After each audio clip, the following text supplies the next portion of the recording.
నమస్తే అన్న. చెప్పండి సార్. 1వ తారీఖు రాబోతా ఉంది. మరి గతంలో గవర్నమెంట్ ఉద్యోగస్తులకి 1వ తారీఖు జీతాలు రావట్లేదని చెప్పి ఎన్నో ఉద్యమాలు చేశారు, అలాగే పోస్టులు కూడా వైరల్ చేశారు. సంబంధించి జీతాలు 1వ తారీఖు పడే అవకాశం ఉంటుందంటారా? ఏంటి మీ అసలు? ఒకటే చెప్తున్నా, 1వ తారీఖు చంద్రబాబు గారు ఫంక్షన్ ఇచ్చిన 2వ తారీఖు గవర్నమెంట్ ఎంప్లాయీకి జీతం ఇస్తాడు, అది కన్ఫామ్. ఇది కాదు, గత 9 ఏళ్ల పరిపాలన చూడండి, మొన్న 5 ఏళ్ల పరిపాలన కాదు.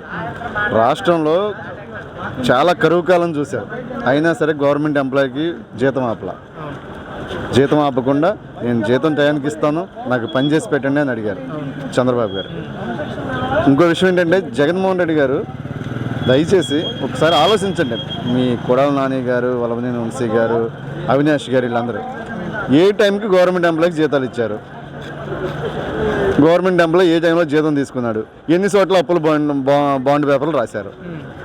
ఇవన్నీ మీరు వడ్డీ వ్యాపారస్తులు చేసేవాళ్ళు, మీకు తెలుసు. కానీ చంద్రబాబు గారు అలా చేయడు. 1వ తారీఖు ఫంక్షన్ ఇస్తాడు, 2వ తారీఖు జీతం రిలీజ్ చేస్తాడు. ఒక రోజుకి గవర్నమెంట్ ఎంప్లాయీ జీవితం పోదు.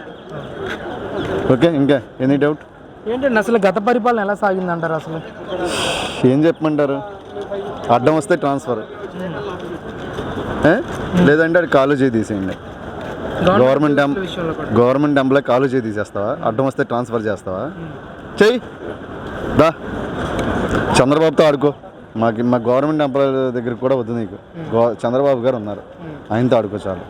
ఆయన నీకు చేతులెత్తి దండం పెట్టాడు, చాలా పెద్ద ఆయన. అసెంబ్లీలో చేతులెత్తి దండం పెట్టాడు. నీకు తెలీదు, కురోడివి, చాలా ఇబ్బంది పడతావు, నీకు 150 సీట్లు వచ్చింది, వినియోగించుకొని అని కూడా చెప్పాడు.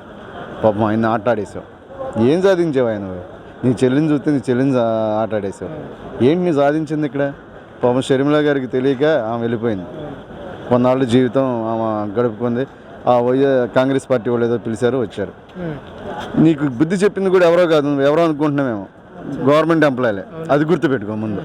నీకు బుద్ధి చెప్పింది పక్కా నేను ఓడించి ఇంటికాడ కూర్చోబెట్టింది మాత్రం గవర్నమెంట్ ఎంప్లాయీలే. ఆయన ఎవరో అంటున్నారు, కొడాల నాని గారు. ఫర్నిచర్ ఎంత అయిందో చెప్పమను, డబ్బులు ఇచ్చేస్తాం.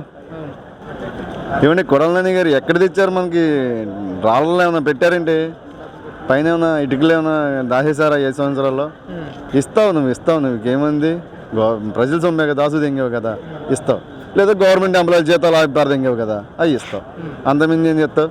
పాపం పేరు నాని గారు ఉన్నారు, చాలా లీడరు, చాలా మంచి వ్యక్తి ఆయన. అమ్మో, వినయం, విజ్ఞత ఆయన దగ్గర నేర్చుకోవాలి. రాష్ట్ర ఆయన ఏదో చేశాడు, రవాణా శాఖ చేశాడు. ఏమయ్యా రవాణా శాఖ చేశారు? రవాణా శాఖలో అసలు ఏది ఎంత పెంచారో తెలుసా నీకు?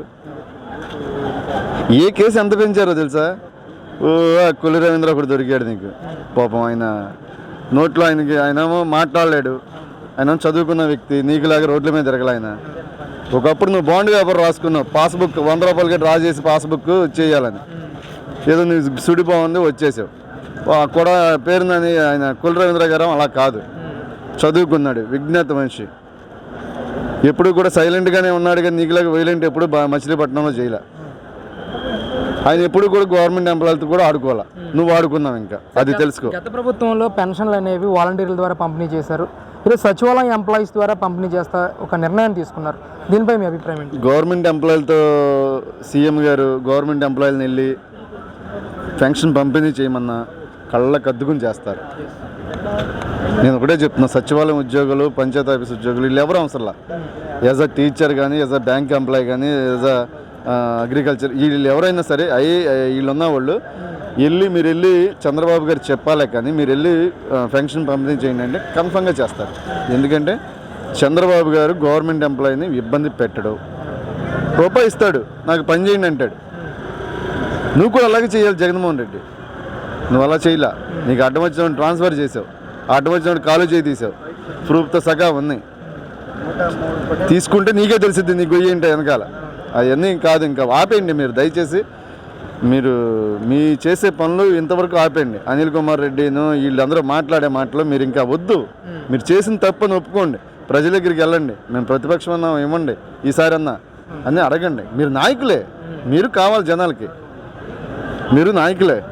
కొంత మంచి చేశారో కొంత చెడు చేశారో, జరిగింది ఏదో జరిగింది. నేను గవర్నమెంట్ ఎంప్లాయీలతో ఆడుకున్నాడు అని ఎందుకు అంటున్నాను అంటే, ఈ రోజుకి కూడా ఈ క్షణానికి కూడా కొడాలి నాని గారు ఒక ఆర్టీఓని గుడివేళ్ళలో జరిగిన ఘర్షణకి పాపం ఆయన కుక్లేని ఆయన మీదకి పంపించి ఇది నువ్వు జగన్మోహన్ రెడ్డి ఎమ్మెల్యే స్థాయి కన్నా మించిన వ్యక్తి ఆర్డీఓ అంటే, ఎంఆర్ఓ దగ్గర ఆర్డీఓ అంటే ఎమ్మెల్యే స్థాయి కంటే మించిన వ్యక్తి. ఆయన ఆడుకునేటప్పుడు జగన్మోహన్ రెడ్డి ఒక్కసారి ఆలోచించారా మీరు? మాజీ సీఎం గారు ఒకసారి ఆలోచించారా? ఏం లేదే. మరి అలాంటి వాళ్ళు ఎంతమంది బలైపోయారు? దయచేసి ఇలాంటి కామెంట్లో ఇలాంటి ఆపేయండి. Right, thank you.